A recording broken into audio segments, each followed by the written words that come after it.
Rádio Independente. Direto ao ponto. Direto ao ponto desta quinta-feira com o diretor da Fundação Napoleão Hill e do Mastermind do Rio Grande do Sul, Gustavo Bozetti. E esse aqui é um tema, acho que foi semana passada, da reputação, Bozetti. E hoje nós vamos falar sobre bode expiatório, culpar os outros pelas próprias falhas. São dois temas bem recorrentes, é uma coisa que a gente convive no dia a dia e envolve a todos nós, né? Muito mais fácil colocar a culpa no próximo ou no outro do que em si mesmo. A autoanálise, ela sempre é importante, né? E é uma defesa natural do ser humano. Fala um pouco mais pra gente sobre esse termo, bode expiatório, e sobre como as pessoas se comportam. Tudo bem? Bom dia. Tudo bem, bom dia Ricardo, bom dia Rita, bom dia Luiz, aqui é a primeira vez hoje o operador do áudio conosco aqui, bom dia ouvintes. O bode expiatório é uma expressão que todos nós usamos, mas nem todos compreendemos a origem, né, dessa expressão. Ela tem a origem num rito religioso judaico que era do dia da expiação, que era o dia da redenção dos pecados, que dentro desse rito, dois animais primeiramente era sacrificado um animal para permitir que o sacerdote entrasse no ambiente onde aconteceria aquele rito. Depois, um bode era sacrificado para que o sumo sacerdote pudesse conduzir o processo, o rito, e depois um outro bode, ele era pego, ele era solto no deserto para que ele levasse todos os pecados, carregasse consigo todos os pecados do povo judeu. Então, daí surgiu o bode expiatório, que é aquele que carrega consigo todas as culpas, né? E essa expressão ficou muito forte, está inserida no nosso dia a dia, como aquele jeito de culpar as outras pessoas ou culpar algo por uma falha nossa, né? E nós percebemos que todos nós temos propensão a encontrar um bode expiatório. Todos nós, e nas mais diversas esferas da nossa vida. Eu quero citar três aqui. Uma no meio político, que a gente costuma ver com muita frequência. Outra no meio empresarial, que a gente também vê com muita frequência, e outra na vida familiar, na vida conjugal, né? No meio político, nós percebemos o uso do bode expiatório de forma consciente. Normalmente, um governo culpa o outro governo pelas suas falhas, e isso vai se sucedendo, né? Que é uma forma de terceirizar a culpa, de colocar o fracasso da nossa gestão na culpa de um governo que está fora, por exemplo. No meio empresarial, aquele colaborador que comete uma falha e culpa terceiros, né? Eu hoje cheguei um pouquinho mais tarde do que eu costumo chegar aqui, eu poderia botar a culpa na rótula lá da BRF, né? Que quando eu cheguei ali, saindo, eu tive que fazer um contorno um pouco maior. Mas isso é usar a rótula como bode expiatório, né? Eu deveria ter me organizado e deveria ter chegado um pouco mais cedo. E nas empresas acontece muito isso. A gente não vende porque é culpa do cliente ou porque o mercado está ruim. Em compensação, quando nós atingimos os nossos objetivos, as metas, o mérito é nosso. Nós somos muito bons em trazer o mérito das nossas ações para nós, mas quando a coisa aperta e a culpa e acontece uma falha, nós somos muito bons em terceirizá-la. E nos relacionamentos também acontece da mesma forma, né? Nem sempre quando a vida conjugal está indo bem ou na vida íntima, nós tomamos algumas decisões equivocadas e normalmente a gente tende a culpar os outros. Mas é porque você fez isso semana passada que eu estou me comportando dessa maneira hoje. Então, o colocar a culpa nos outros, usar os outros como bode expiatório, tem a origem consciente, que é quando as pessoas usam de forma consciente, de forma estratégica, de forma pensada, o culpar os outros como uma forma de blindar a sua própria imagem. E quando as pessoas colocam a culpa nos outros de forma inconsciente, é que é o grande prejuízo, né? Sempre né? O ser humano que evolui mais rápido é aquele que consegue reconhecer em si as suas falhas. Mas quando é de forma inconsciente, é porque a pessoa não consegue encontrar um ponto de melhoria. E isso é muito ruim porque ela acaba postergando o seu crescimento. Então, nós temos que tomar cuidado para não ficar encontrando bode expiatório. A gente percebe que isso acontece em muitas situações da nossa vida e tome cuidado para não ser usado como bode expiatório, porque tem muitas pessoas que colocam culpa em nós.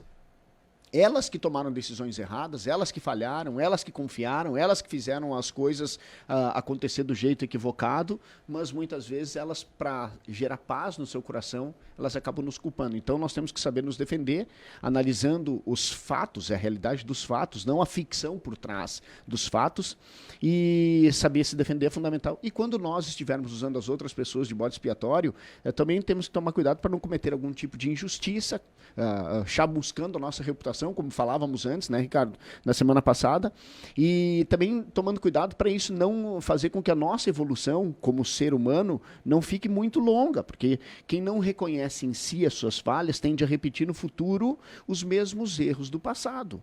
Então nós temos que ter humildade para reconhecer quando nós erramos. Algumas pessoas perguntam, mas Gustavo, como eu faço, né? Pergunte se uma pessoa mais competente que você teria uma conduta diferente da que você teve. Então, talvez, se essa pessoa teria uma conduta diferente, significa que você também poderia ter agido diferente. Fica a dica aí para não ficar arrumando bode expiatório ao longo da vida, né? Isso é uma questão de personalidade, é uma questão de hábito. A pessoa costuma fazer aquilo e aí segue a vida assim. Não se percebe e aí segue a vida assim, ou isso é de personalidade? Como é que a gente identifica também isso? É uma né? boa e pergunta. na gente mesmo, no outro. É uma boa pergunta, porque tem muitas pessoas que têm mais propensão a ficar encontrando bode expiatório do que outras, né? Eu acredito que tem a ver com o sistema intuitivo, aquele sistema impulsivo, o ímpeto de proteger o seu próprio ego, de proteger a si.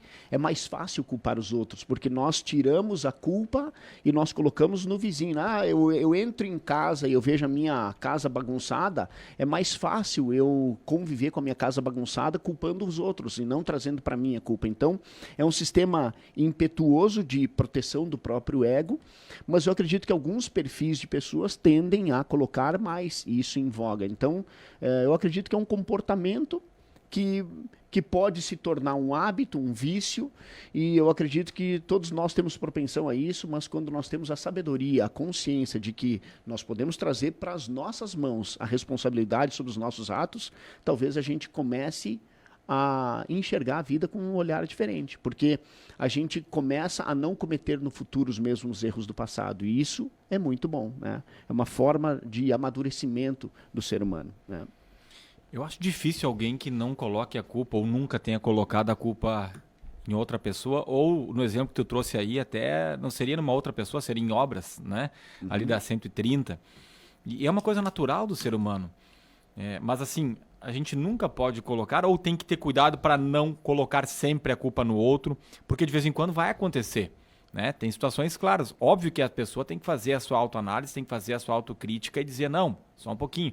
Teve a culpa do outro lá ou da outra, mas eu também errei aqui. Mas muitas vezes acontece, né, Bozzetti? Porque Perfeito. Como é que a gente lida com essa situação? Porque, claro, e muitas vezes cuidar pra gente não ser o bode expiatório do outro, como você falou. Daqui a pouco as pessoas vão dizer, não, a culpa é do Bozzetti, a culpa é da Rita, a culpa é do Ricardo. E a gente também vai ter que saber se defender. Mas aí é mais natural a gente se defender. A questão é quando poder dizer que sim, tem um bode expiatório. Essa é uma boa pergunta, Ricardo.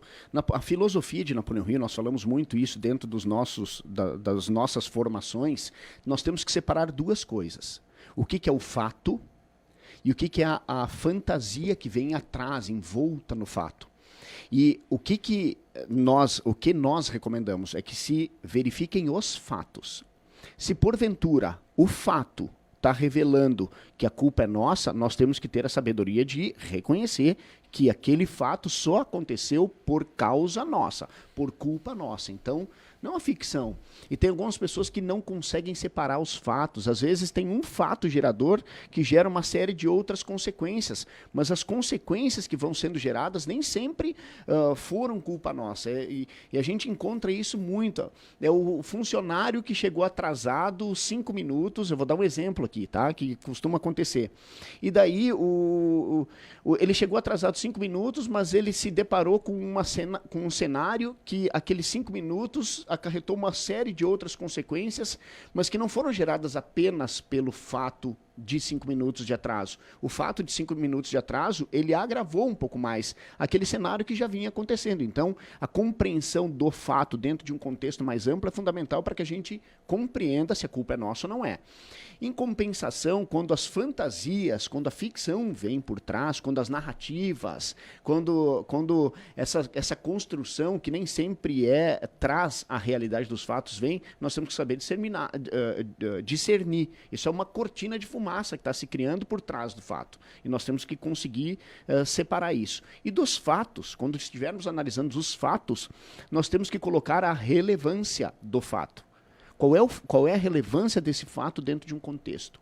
E o contexto pode tornar o fato mais relevante ou menos relevante. Ontem teve a condenação do jogador Daniel Alves, né? Seria muito fácil ele, inclusive todo o sistema de defesa tentou, ele, se eu não me engano, apresentou 4 versões distintas, né? Ele tentou encontrar bode expiatório para fazer a sua defesa, para amenizar a sua culpa. Isso foi para um júri, né? Ele colocou primeiramente a culpa no contexto, depois ele colocou a culpa em outra coisa, daí agora ele colocou a culpa na bebida alcoólica, e aí porque ele não estava 100% lúcido, né? Ou seja, o fato ele precisa ser analisado dentro de um contexto para saber se nós temos culpa ou não temos culpa. Isso é muito forte, muito profundo, inclusive para um júri, para uma condenação, né? Então nós precisamos compreender os fatos dentro de um contexto para saber se somos ou não culpados por tudo aquilo que está acontecendo ou se sucedendo, né? É isso aí. Mandaram um abraço hoje para o professor Paulinho, né? Um professor Paulinho, do SEAT, é um grande cara. Esqueci do sobrenome agora, Paulinho. Sempre vai ser. Mas é uma personalidade, Paulinho. Eu costumo dizer que quando fala-se sobre personalidade agradável, parece que tem uma fotografia do Paulinho figura, do lado, né? Encontramos ele no final de semana e ele veio ali e abordou, né? Falou com a gente, disse, olha, reputação, interessante, o tema que foi trazido na semana passada. Já encontrei ele em outros momentos, ele disse que está sempre ligado na programação, gosta do Troca de Ideias. Então, Paulinho, se estiver na audiência aí, foi meu professor de educação física, de futebol, de vôlei por muito tempo na minha vida e hoje nos acompanha aí também pelo rádio. É uma grande figura, um grande abraço para ti. E o Ricardo, ele inclusive sugeriu que o tema de reputação transitasse com mais força pelas escolas, né? Porque essa nova geração, ela tem pouca consciência sobre as consequências dos seus fatos, né? Não vai dar nada, ele me falou inclusive, né? Não vai dar nada, não vai dar nada. Como não vai dar nada? Vai dar sim. Nós estamos constantemente construindo a nossa reputação. Então, tudo tem consequência, inclusive a questão do bode expiatório aí, né? Muito bom. Bozetti, muito obrigada, boa semana, até a próxima. Até a próxima, até a próxima. No Direto ao Ponto, a participação sempre às quintas-feiras do diretor da Fundação Napoleon Hill e Mastermind Rio Grande do Sul, Gustavo Bozetti.